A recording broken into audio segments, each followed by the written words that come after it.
Is, আর এবং ভার্বের first ফর্মের সাথে আইএনজি, একে প্রেজেন্ট কন্টিনিউয়াস টেন্স বলে।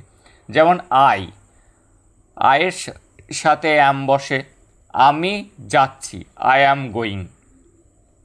হি এবং শি তার সাথে জানি আমরা ইজ বসে, he is going, she is going, Rina is going, Rahul is going.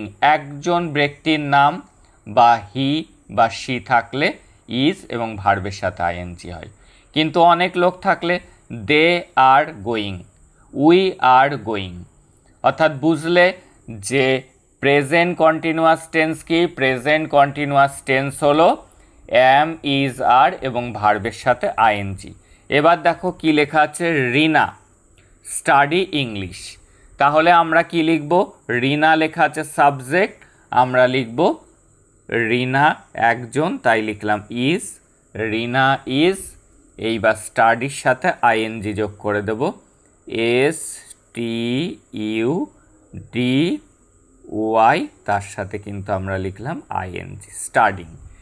Rina is studying. পরের কোশ্চেন, হোয়ার, কোশ্চেন মার্ক আছে, কোশ্চেন মার্ক থাকলে বি ভার্বটা আগে লিখতে হয়।